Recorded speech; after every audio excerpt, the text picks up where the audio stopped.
인생의 만족의 정도가 내 신앙의 수준이다 라는 제목으로 말씀 준거하겠습니다. 사람들은 행복을 추구하는 존재입니다. 그래서 좋은 직장 구하는 거, 좋은 짝 구하는 거, 또 얼마 전에 올림픽 끝났는데 선수들이 금메달 따는 거 다 행복을 위해서 하는 겁니다. 가령 금메달 따면은 국위선양하는 것도 좋지만은 또 본인도 행복해지잖아요. 연금도 나오죠. 군대도 안 가죠. 분명 달라지는 게 있습니다. 근데 이제 목적을 이루겠다는 사람들이 이렇게 많은데 사람들은 실력에 한계가 있잖아요. 또 잘 안 되잖아요. 그러니까 내 처지가 왜 이러나? 나 왜 이렇게 태어났나?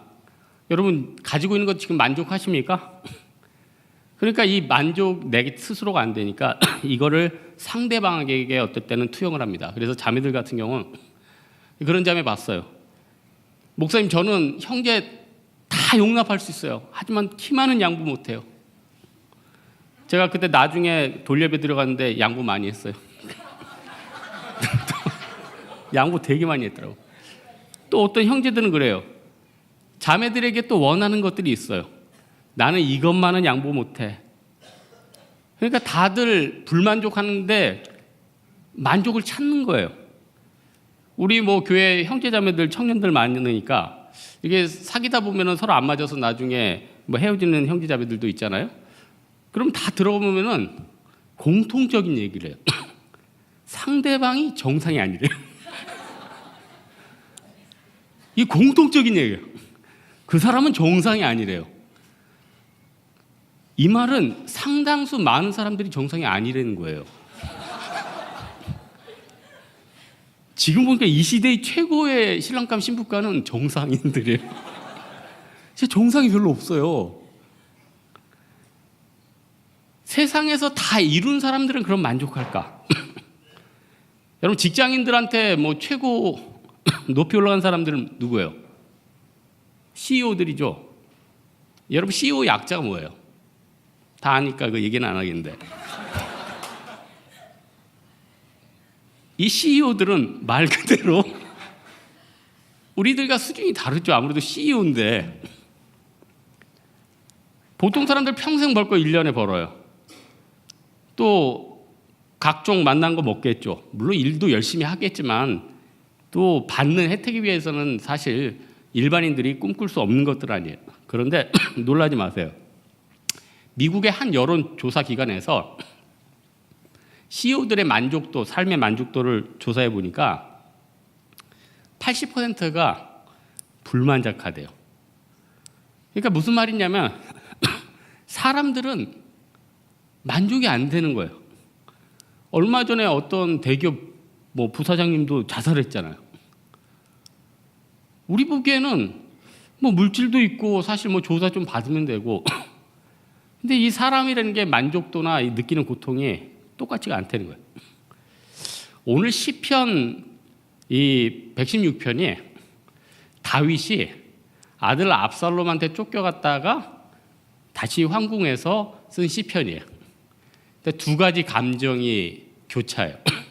다시 왕이 됐으니까 기뻐해야 될 거 아니야. 만족해야 될 거 아니야.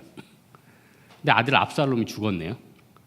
원수 같은 놈인데 죽었기 때문에 다시 왕이 됐는데 만족스러운데 아들이 죽어가지고 만족을 못하는 거예요. 그러니까 이거 기뻐할 수도 없고 슬퍼할 수도 없고 그러니까 얼마나 아들 때문에 힘들었는지 3절 보니까 뭐 가스펠에도 나왔잖아요. 사망의 줄이 음부의 고통이 엄청난 아들의 고통이 있었다는 거예요. 힘들었다는 거예요. 지금도 하나님 앞에 만족의 감사를 드리지만 쉽지 않다는 거예요. 불만족한 마음을 가지고 사람들이 결과가 뭐냐면은 삶의 부정적인 태도가 형성돼요. 난 늘 피해자라고 그래요. 그렇게 살다 보면은 특별한 사람만 비정상이 되는 게 아니에요. 우리 똑같이 비정상 될 수 있어요. 잘 기억하십시오. 가나안 땅에 보냈는데 정탐꾼 중에 12명 중에 10명이 비정상 됐어요. 왜 그랬을까요? 합리적으로 봤지만은 자신을 비관적으로 여기니까 비정상 되는 거예요.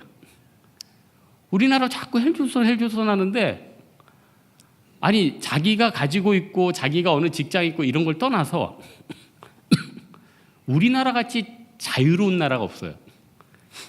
제 친구 중에 한 명이 지금 중국에서 여행을 하고 있어요. 늙은 나이에 배낭여행을 하고 있어요. 40대에 배낭여행하니까 얼마나 힘들겠어요. 배낭여행하다 힘들면은 숙소에 가서 돈을 내고 자고 싶은데 우리나라 같이 아무 숙소에나 돈 내고 잘 수 있지 않아요. 외국인들은 방을 안 받아요. 지정된 숙소에만. 여러분 중국 뭐 넓고 값싸다 그래서 아무 데나 잘 수 있는 게 아니에요. 다 통제가 있어요. 미국에서는 함부로 잘 수 있느냐? 내 친구랑 옛날에 미국 여행하는데 안 받아. 남자 둘은 또 안 받는데. 무슨 뭐 그런 거 아니라 그래도 그런 거 아닌데 우리 여행하고 있는데 그러니까 우리나라 같이 10,000원 내고 찜질방에서 퍼져 잘 수 있는 나라는 5만 원만 내면 단기 선교 가가지고 숙박할 수 있고 이거 굉장히 자유로운 나라예요. 우리나라 저번에 그 방한성에 와서 대만 사람들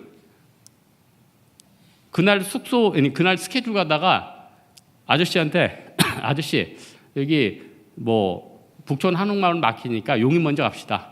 오케이. 일본 같은 데는 국물도 없어요.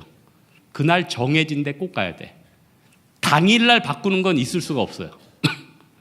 우리나라 사람들은요 오픈 마인드 언제든 바꿀 수 있어. 언제든 10,000원만 내면 잘 수 있어. 지난주에 제가 밤에 SBS에서 요즘 젊은 것들의 퇴사란 프로그램을 봤어요. 퇴사한 젊은이들 얘기예요. 세상에서 내가 부속품으로 사는 게 힘들다는 거예요. 자유를 찾고 싶다는 거예요. 나왔단 말이에요. 근데 나온 건 좋은데 대안들이 없는 거예요. 대안들. 대안이 없는 거예요. 첫날 퇴사하고 축배는 올렸는데 당장 먹고 살 게 없는 거예요. 당장 때려쳤는데 모든 관계는 다 끊어지는 거예요. 그래서 내가 있는 곳이 어쩔 수 없어요. CEO도 자기 마음대로 못 사는 게 우리 인생인데 우리 같은 똑같은 사람들 세상에 어디 가면 자유롭게 살겠어. 어떻게 보면은 이걸 받아들이는 거, 하루하루 만족하는 거. 그래서 저는 오늘 간단하게 어떻게 하면 좀 만족하면서 살 수 있을까? 도저히 상황은 만족스럽지 않은데 첫째는요, 이 과정을 받아들이는 게 굉장히 중요한 거예요. 어제 우리 리더들이랑 식사하는데 비틀즈 사진이 그 식당에 크게 꽂혀 있어요. 옛날에 제가 존 레논이 한 얘기가 기억나요. 뭐 직접 들은 건 아니지만 책을 읽었어요. 인생이란 우리가 어떤 계획을 세우는 사이에 그것과는 전혀 다른 일이 일어나는 것이다. 무슨 말이에요? 내가 소원들을 짜고 목적을 짜지만 우리 인생은 전혀 생각지도 않았던 방향으로 흘러가고 주변 사람들이 죽고 변화되고 내가 직장에서 나오게 되고, 그래서 우리가 어떤 목적만을 가지고 살아가기에는요 인생이 너무너무 아까운 거예요. 그래서 저는 요즘 청년들한테 미래를 위해서 너무 아껴 쓰고 뭐 아무것도 하지 말고 그러지 마라. 너 언제 갈지 모른다. 좀 젊었을 때 예쁜 옷 입어야지 옷해도 나죠. 비싼 헤어샵도 좀 머리털 있을 때 가야지 깎고 나중에 아까워요. 저는 미장원 간지 지금 1년도 넘었어요. 저는 공짜로 깎아요. 저희 김혜순 집사님 비달애순께서 그냥 아침에 대충 그 가위가 오래돼가지고 굉장히 뜯기고 아픈데 제가 그 사육신의 그 뭐 인두식었다 지져봐라 이런 마음으로 지금 계속 누구한테 뭐 잘 보일 것도 없고 뭐 인생이요 시간 지나면서 20대 때 가치관이 30대 때 틀리고 30대는 40대 때 틀린 거예요. 나중엔 또 다르겠죠. 그러니까 젊은 사람들이 작은 돈으로 사치할 수 있는 게 뭘까 생각했더니 맛집 가서 좀 맛있는 것도 먹고, 나중에는 뭐 어른 되면 소화도 잘 안 되잖아요. 좋을 때 먹고. 문제는 뭐냐면 내 삶의 과정 가운데 이 과정을 다 잃어버려요. 나 고시 붙기 전까지 예배 안 드린다는 거예요. 고시 붙기 전까지, 취업하기 전까지 단기 선교 안 간다는 거예요. 돈 많이 번 다음에 11조 한다는 거예요. 이러다 예수님 오시면 어때요? 천국에 남는 거 하나도 없어요. 과거 어려웠을 때 난관이 있지만 이 과정 가운데 아유 그때 그렇게 힘들었지. 선교 가서 너무 힘들었지. 아유 지지고 볶고 갈등 있었지. 그게 추억이에요. 여러분, 아유 목사님 삶이 얼마나 힘든데요. 이거 어떻게 받아들여? 이게 말이 추억이지. 알아요. 저도 그렇게 살고 있고. 여러분 금주 명절인데 여러분 평안하게 지내셨어요? 저는요 지옥이었어요. 저희 집에 친척들이 몇 분 오셨어요. 할머님 한 분이 그냥 계시지 보청기를 빼놨네. 근데 보청기가 안 보여. 그래서 보청기를 찾는데 제 사랑하는 초롱이가 뭘 질겅질겅 씻고 있어. 근데 살색 플라스틱이 보이며 딱 봐도 복구 불능인 보청기가 쏟아져 나오기 시작하는데 그 보청기가 제 차보다 비싼 거예요. 그 할머니 아니 우리 친척이니까 결국 저희 부모님이 물어주시겠다고 해서 끝났죠. 개가 문 걸 저희 부모님이 이제 결국 물어주게 됐는데 그리고 친척 모임은 조용히 말도 없이 끝났습니다. 이 개가 지금 몸값을 얼마나 올리려고 지금 이제 저 버릴 수도 없어. 이 몇백만 원짜리 개를 어떻게 버려? 이제 평생 이거 누구 줄 수도 없어. 너무 아까워요. 물론 먼 훗날에는 추억으로 남겠죠. 지금은 상처인데. 리차드 카슨이 이런 얘기했어요. 우리는 사소한 것에 목숨을 건다라는 책에 인생의 삶의 만족도를 높이기 위해서는요. 불완전한 삶이라도 그대로 받아들이는 거예요. 아유 어떡하겠어. 인간이 아닌데. 그 다음에 밥 잘 줬어요. 칭찬해 줬어요. 한 번 들어줬어요. 미친놈아.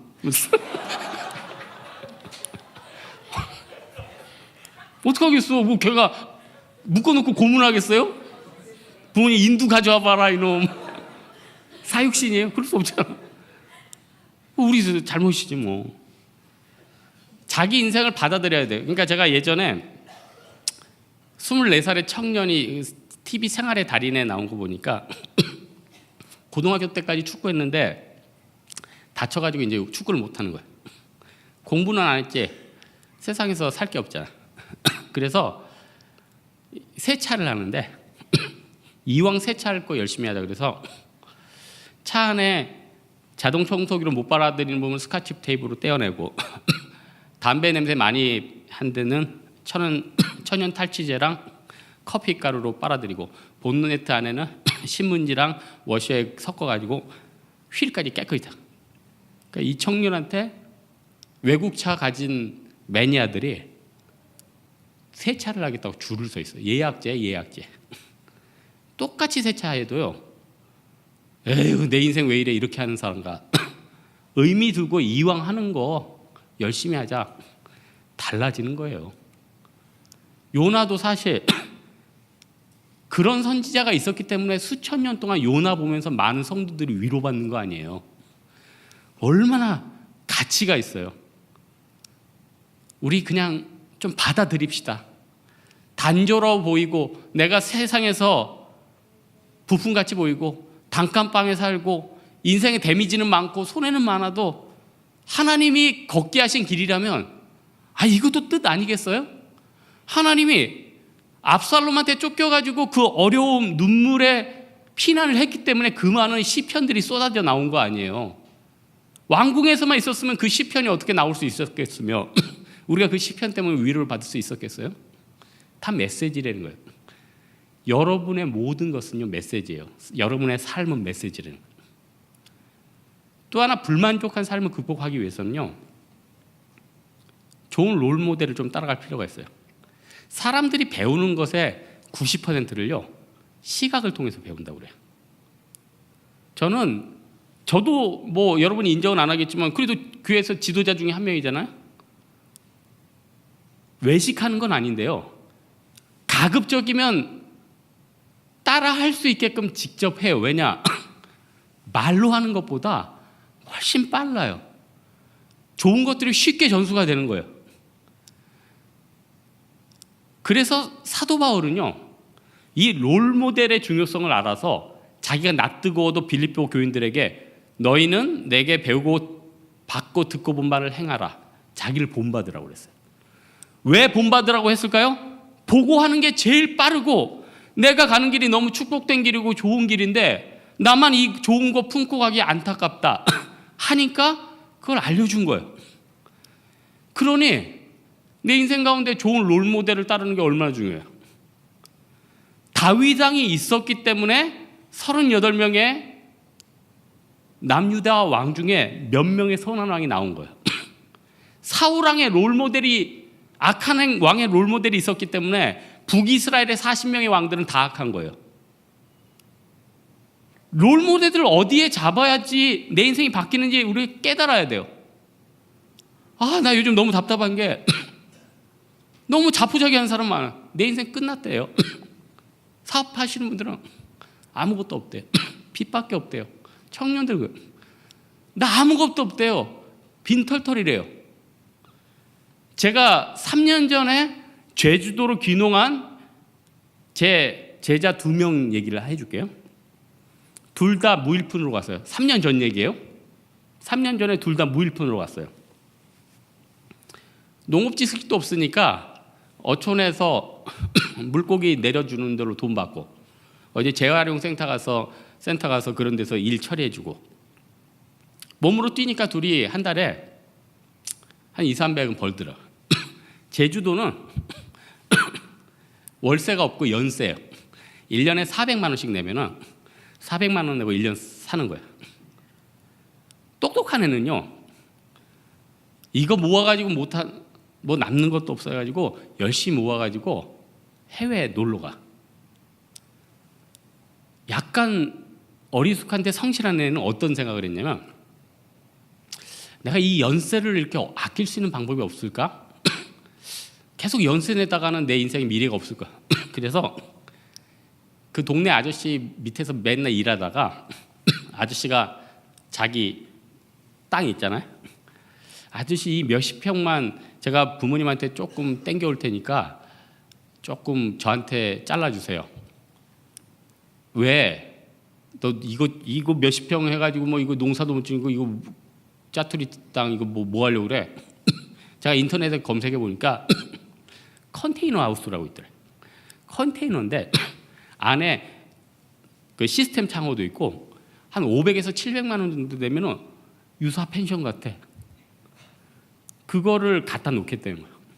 하도 기특해가지고 이 아저씨가 90평인가를 싸게 넘겼죠. 자기 밑에 있고 정신이 좋으니까 자기 밑에 있으니까 가끔 일도 부려먹어야 되니까 서울로 올라가면 안 되잖아. 그러니까 윈윈으로 싸게 넘겼어. 그 컨테이너 놓고 살아. 연세가 안 들어가죠. 그리고 나서 갑자기 작년에 무슨 제주도에 공항 생긴다니까 이게 뭐 뛰기 시작하는데 얘가 완전히 자립했어요. 그래서 몇 주 전에 컨테이너를 하나 더 샀대. 그래서 2층 컨테이너. 여러분 지금 웬만한 장년들도 지금 뭐 제주도에서 땅 사가지고 2층 컨테이너 살 수 있어요? 멘탈의 차이예요. 멘탈의 차이라고. 너무 똑똑해서 문제예요. 사회 이미 저성장 구도로 갔대요. 난 일어날 수 없대요. 끝났대요. 기회는 또 와요. 정신이 살아야지. 내가 정상이 되면은 만날 사람들도 오는 거고 내가 정상이 오면 나랑 동역하겠다는 사람들도 오는 거고. 여러분 우울하신 분들 좀 시편을 좀 읽어요. 시편은요 고통당하고 외롭고 힘든 사람들이 천년에 걸쳐서 쓴 거예요. 그러니 시편만 한 100편까지 읽으면 마음이 빵빵 뚫리죠. 내가 롤모델로 삼을 수 있는 책을 읽어야 될 것이며 내가 롤모델로 삼을 사람들을 바라봐야 될 것이며 내가 붙잡아야 될 예수 그리스도를 바라보면 그 인생이 열린다는 거예요. 마지막으로 짧게 하나 하겠습니다. 결국 내 마음에 하나님으로 채워야 된다는 거예요.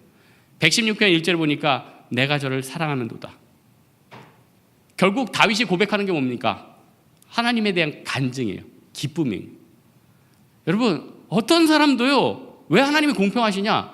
하나님을 떠나서는 만족할 수가 없어요. 기쁨도 없어요. 아무것도 없어요. 다윗 왕 아들 솔로몬이 금수저죠. 또 잘 나가요.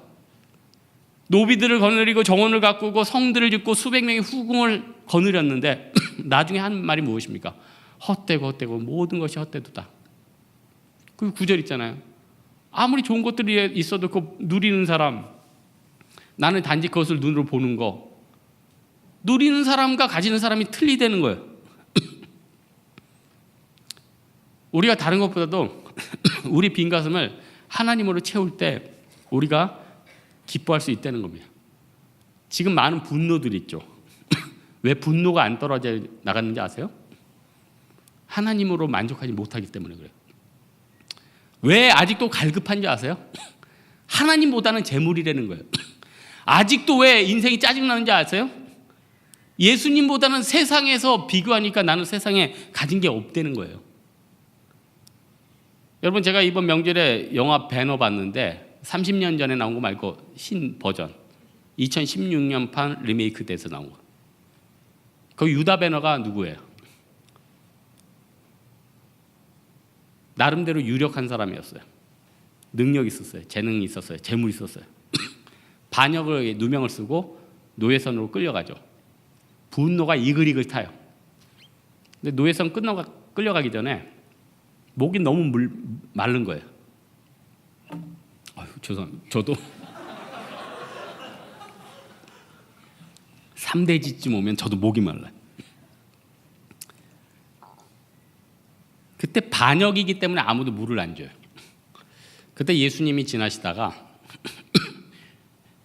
유다 베너한테 물을 줘요. 로마 병정이 주지 마 하고 채찍을 넣는데 예수님 잠깐. 로마 병정이 때리지를 못하고 있어요. 5년의 생활이 지나서 유다 베너가 우여곡절 끝에 로마 전차 경주에 나아가게 돼요. 원작에는 그 호민간인가 그 총독을 살려가지고 양아들이 돼요. 근데 지금 리메이크 판에는 그 아라비아 상인의 양자같이 들어가요. 말을 잘 다들어서. 그래서 전차 경주에도 1등을 해요. 부와 명예를 다 거둬요. 그런데도 로마와 주변 사람들에 대한 분노는 이글이글 타는 거예요. 로마 때문에 내가 유다인으로서 이렇게 핍박받았다는 거예요. 근데 마침 예수님께서 그때 골고다에 십자가를 지고 올라가시네요. 예수님 역시 반역의 위치에 있기 때문에 아무도 예수님한테 물을 못 주는 거예요. 그때 5년 전에 자기에게 물을 먹인 예수님에게 가요.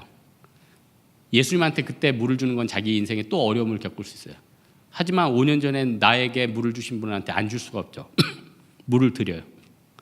예수님하고 눈이 마주쳐요. 그리고 예수님은 골고다 언덕에서 십자가에 달리십니다. 비가 내리치고 천둥이 치는데 유다 베너는 워낙 분노가 있어서 손에 돌을 쥐고 있는 거예요. 십자가가 갈라지니까 그때 울면서 손에 들고 있는 돌을 떨어뜨려요. 메시지가 뭐냐면 결국 예수님의 십자가가 그 안에 있는 상처와 분노를 다 녹인 거죠. 우리 인생 가운데 왜 이렇게 분노가 있고 절망이 있고 나는 안 된다 그럴까? 사실 우리가 주님 품에 안 있는 거예요. 그래서 어거스틴도 타락했다가 주님 품에 돌아온 다음에 뭐라고 했습니까? 주여, 내가 주님 품에 안기기 전까지는 진정한 안식이 없었나이다. 이런 고백이 있지 않은 거예요? 오늘 말씀의 결론 맺겠습니다. 세상은 우리에게 끊임없이 불만족한 삶을 살고 있다고 부추깁니다. 난 세상의 부품이에요. 아무 쓸모가 없대요. 그러나 예수 그리스도께서 우리를 위해서 십자가에 죽으셨고 나는 가장 귀한 존재예요. 내 앞에 계획이 있다는 거예요. 이미 충분한 선물을 주셨으며 또 앞으로 주실 것을 우리가 믿음으로 바라봐야 된다는 겁니다. 조금이라도 더 젊었을 때 사도 바울의 마음을 가지고 더 만족하고 살 수 있다면 내가 이 지나는 과정이 고통과 슬픔이 아니라 기쁨으로 바뀔 것입니다. 이 믿음 가지고 나아가는 여러분 되기를 주님의 이름으로 축원합니다. 우리 찬양 하나 할까요? 우리 영혼의 주가 주신 빛을 들고 세상으로 한번 찬양하겠습니다.